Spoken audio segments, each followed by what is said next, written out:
10월 8일 성경 읽기 시간입니다. 우리 오늘은 마태복음 13장에서 14장, 마태복음 13장에서 14장에 있는 말씀을 읽겠습니다. 13장. 그날에 예수께서 집에서 나오셔서 바닷가에 앉으셨다. 많은 무리가 모여드니 예수께서는 배에 올라가서 앉으셨다. 무리는 모두 물가에 서 있었다. 예수께서 그들에게 비유로 여러 가지 일을 말씀하셨다. 그는 이렇게 말씀하셨다. 보아라, 씨를 뿌리는 사람이 씨를 뿌리러 나갔다. 그가 씨를 뿌리는데 덜어는 길가에 떨어지니 새들이 와서 그것을 쪼아 먹었다. 또 덜어는 흙이 많지 않은 돌짝밭에 떨어지니 흙이 깊지 않아서 싹은 곧 났지만 해가 뜨자 타버리고 뿌리가 없어서 말라버렸다. 또 덜어는 가시덤불에 떨어지니 가시덤불이 자라서 그 기운이 막았다. 그러나 덜어는 좋은 땅에 떨어져서 열매를 맺었는데 어떤 것은 100배가 되고 어떤 것은 60배가 되고 어떤 것은 30배가 되었다. 귀 있는 사람은 들어라. 제자들이 다가와서 예수께 말했다. 어찌하여 그들에게는 비유로 말씀하시니까? 예수께서 그들에게 대답하셨다. 너희에게는 하늘나라의 비밀을 아는 것을 허락해 주셨지만 다른 사람들에게는 그렇게 해주지 않으셨다. 가진 사람은 더 받아서 차고 남을 것이며 가지지 못한 사람은 가진 것마저 빼앗길 것이다. 내가 그들에게 비유로 말하는 이유는 그들이 보아도 보지 못하고 들어도 듣지 못하고 깨닫지도 못하기 때문이다. 이사야의 예언이 그들에게서 이루어지는 것이다. 너희가 듣기는 들어도 깨닫지 못하고 보기는 보아도 알아보지 못할 것이다. 이 백성의 마음이 무디어지고 귀가 먹고 눈이 감기어 있다. 이는 그들로 하여금 눈으로 보지 못하게 하고 귀로 듣지 못하게 하고 마음으로 깨닫지 못하게 하고 돌아서지 못하게 하여 내가 그들을 고쳐주지 아니라는 것이다. 그러나 너희의 눈은 지금 보고 있으니 복이 있으며 너희의 귀는 지금 듣고 있으니 복이 있다. 그러므로 내가 진정으로 너희에게 말한다. 많은 예언자와 의인이 너희가 지금 보고 있는 것을 보고 싶어 하였으나 보지 못하였고 너희가 지금 듣고 있는 것을 듣고 싶어 하였으나 듣지 못하였다. 너희는 이제 씨를 뿌리는 사람의 비유가 무슨 뜻을 지녔는지를 들어라. 누구든지 하늘나라를 두고 하는 말씀을 듣고도 깨닫지 못하면 악한 자가 와서 그 마음에 뿌려진 것을 빼앗아간다. 길가에 뿌린 씨는 그런 사람을 두고 하는 말이다. 또 돌짝밭에 뿌린 씨는 이런 사람이다. 그는 말씀을 듣고 곧 기쁘게 받아들이기는 하지만 그 속에 뿌리가 없어서 오래가지 못하고 말씀 때문에 환난이나 박해가 일어나면 곧 걸려 넘어진다. 또 가시덤불 속에 뿌린 씨는 이런 사람이다. 그는 말씀을 듣기는 하지만 세상의 염려와 재물의 유혹이 말씀을 막아 열매를 맺지 못한다. 그런데 좋은 땅에 뿌린 씨는 말씀을 듣고서 깨닫는 사람이 되고 하는 말인데 이 사람이야말로 열매를 맺되 100배 혹은 60배 혹은 30배의 결실이 낸다. 예수께서 또 다른 비유를 들어서 그들에게 말씀하셨다. 하늘나라는 자기 밭에다가 좋은 씨를 뿌리는 사람과 같다. 사람들이 잠자는 동안에 원수가 와서 밀 가운데에 가라지를 뿌리고 왔다. 밀이 줄기가 나서 열매를 맺을 때에 가라지도 보였다. 그래서 주인의 종들이 와서 그에게 말하였다. 주인 어른께서 밭에 좋은 씨를 뿌리지 않으셨습니까? 그런데 가라지가 어디에서 생겼습니까? 주인이 종들에게 말하기를 원수가 그렇게 하였구나 하였다. 종들이 주인에게 말하기를 그러면 우리가 가서 그것을 뽑아 버릴까요? 하였다. 그러나 주인은 이렇게 대답하였다. 아니다. 가라지를 뽑다가 가라지와 함께 밀까지 뽑으면 어떻게 하겠느냐. 추수 때까지 둘 다 함께 자라도록 내버려 두어라. 추수할 때에 내가 추수꾼에게 먼저 가라지를 뽑아 단으로 묶어서 불태워버리고 밀은 내 곳간에 거두어들이라고 하겠다. 예수께서 또 다른 비유를 들어서 그들에게 말씀하셨다. 하늘나라는 겨자씨와 같다. 어떤 사람이 그것을 가져다가 자기 밭에 심었다. 겨자씨는 어떤 씨보다 더 작은 것이지만 자라면 어떤 풀보다 더 커져서 나무가 된다. 그리하여 공중의 새들이 와서 그 가지에 깃들인다. 예수께서 또 다른 비유를 그들에게 말씀하셨다. 하늘나라는 누룩과 같다. 어떤 여자가 그것을 가져다가 가루 서말 속에 살짝 섞어 넣으니 마침내 온통 부풀어 올랐다. 예수께서 이 모든 것을 비유로 무리에게 말씀하셨다. 비유가 아니고서는 아무것도 그들에게 말씀하지 않으셨다. 이것은 예언자를 시켜서 하신 말씀을 이루시려는 것이었다. 나는 내 입을 열어서 비유로 말할 터인데 창세 이래로 숨겨둔 것을 털어놓을 것이다. 그 뒤에 예수께서 무리를 떠나서 집으로 들어가셨다. 제자들이 그에게 다가와서 말하였다. 밭의 가라지 비유를 우리에게 설명하여 주십시오.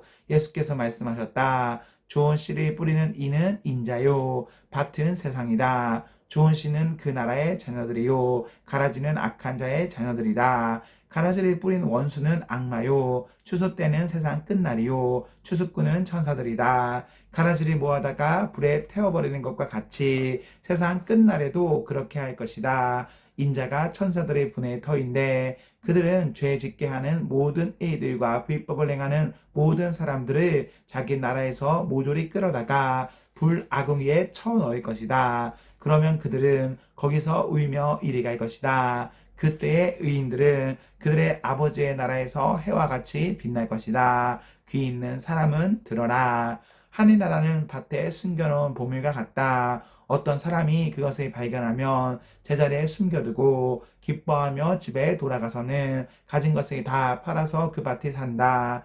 또 하늘나라는 좋은 진주를 구하는 상인과 같다. 그가 값진 진주 하나를 발견하면 가서 가진 것을 다 팔아서 그것을 산다.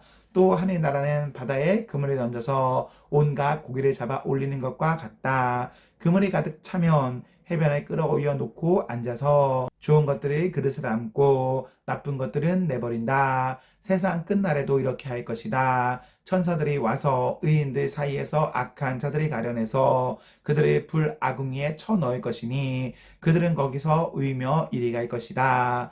예수께서 제자들에게 너희가 이것들이 모두 깨달았느냐 하고 물으시니 그들이 예 하고 대답하였다. 예수께서 그들에게 말씀하셨다. 그러므로 하늘나라를 위하여 훈련을 받은 율법학자는 누구나 자기 곳간에서 새 것과 낡은 것을 꺼내는 집주인과 같다. 예수께서 이 비유들을 말씀하신 뒤에 그곳을 떠나셨다. 예수께서 자기 고향에 가셔서 회당에서 사람들이 가르치셨다. 사람들은 놀라서 말하였다. 이 사람이 어디에서 이런 지혜와 그 놀라운 능력을 얻었을까? 이 사람은 목수의 아들이 아닌가? 그의 어머니는 마리아라고 하는 분이 아닌가? 그의 아우들은 야고보와 요셉과 시몬과 유다가 아닌가? 또 그의 누이들은 모두 우리와 같이 살고 있지 않은가? 그런데 이 사람이 이 모든 것을 어디에서 얻었을까? 그래서 그들은 예수를 달갑지 않게 여겼다. 예수께서 그들에게 말씀하셨다. 예언자는 자기 고향과 자기 집 밖에서는 존경을 받지 않는 법이 없다. 예수께서는 그들의 믿지 않음 때문에 거기서는 기적을 많이 행하지 않으셨다. 14장. 그 무렵에 분봉왕 헤롯이 예수의 소문이 듣고서 자기 신하들에게 말하였다. 이 사람은 세례자 요한이다. 그가 죽은 사람들 가운데서 살아났다. 그 때문에 그가 이런 놀라운 능력을 발휘하는 것이다.